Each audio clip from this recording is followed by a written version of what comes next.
gurmadka amaba se wax ka qabadka ayaxa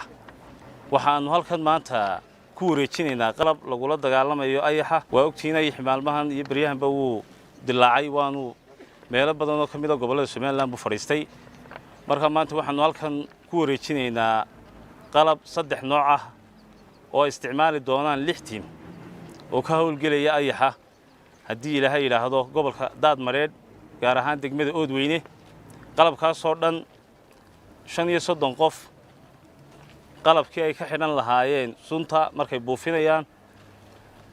iyo 35 teendho tii ay ku seexan lahaayeen hawdkii miyiga marka ay shaqada wadaan iyo 7 haamood oo ah haamihii dhabarka la saarayay ee lagu shubayay dawada lagu buufinayo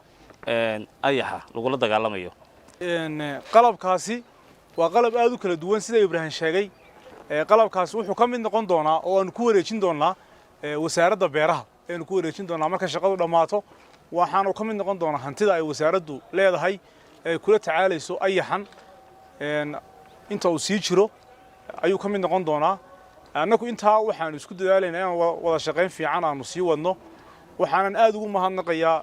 wasiirka iyo agaasimaha guudba sida hagar la'aanta ay nagula shaqeeyeen haday noqoto qalabka soo degistiisii haday noqoto cashuur dhaafkii oo waliba waqti aad u gaaban ay nagu soo sameeyeen iyagoo wasiirku si gaar ah uu la hadlayay wasaaradda maaliyadda inay fudaydiso hawshan maadaama ay tahay hawl emergency ah. intaasi kadib wasiirka wasaaradda beeraha ee Soomaaliland Axmed Muumin Saade ayaa waxa uu mahadnaqay hay'adda World Vision qalabkan ay u keentay si loogu buufin lahaa ayaxa ama koronkorta. halkan runtii saaga waxaan kula wareegaynaa qalab ay nagu caawisay hay'adda World Vision oo runtii hay'adaha aynu wada shaqaynta dhow leenahay ka wasaaradda beeraha qalabka oo runtii qalabkii aadkaan ugu baahnayn saad ogtihiin runtii waxa jira dhibaatooyin badan oo naga haysta dhinaca ayaxa oo ay wasaaradda beeruhu in badan la tacaalaysay culays badanna runtii nagu taasi oo ay hay'adaha wada shaqaynta leenahay faraha badan leh hay'adana ka mid tahay hay'ad walba wixii ay noo keento aanu jecelnahay inaanu ka guddoonno aanu ugu shaqayno shacabka iyaga runtii aad iyo aad baan madaxda hay'adda World Vision ugu mahad celinayaa runtii qalabkan maanta ay noo keentay oo runtii ka kooban taandhooyinkii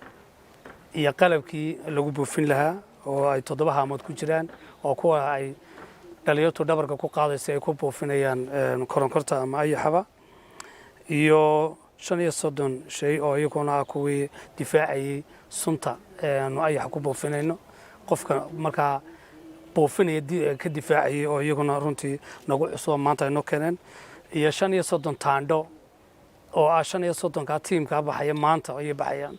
oo hadda inkooda way joogan wasaaradda baabuurtiin halka dibadda ugu diyaartahay oo hadda baxayaan waxayna ka hawlgalayaan gobolka Daadmareed magaalada Oodweyne iyo area Burco ay ka hawlgali doonaan kolba halka ay wax ku arkaan bay hawsha ka qaban doonaan insha Allah laakiin targetka halka u socdaan waxa weeye waa Oodweyne way laba sistem baanu shaqadan wadnaa way ka wasaaradda beeraha aanu ayaxa kula dagaalamayno mid waxa weeye waa buufinta oo aanu buufinayno midna waa koronkorti oo aanu aasayno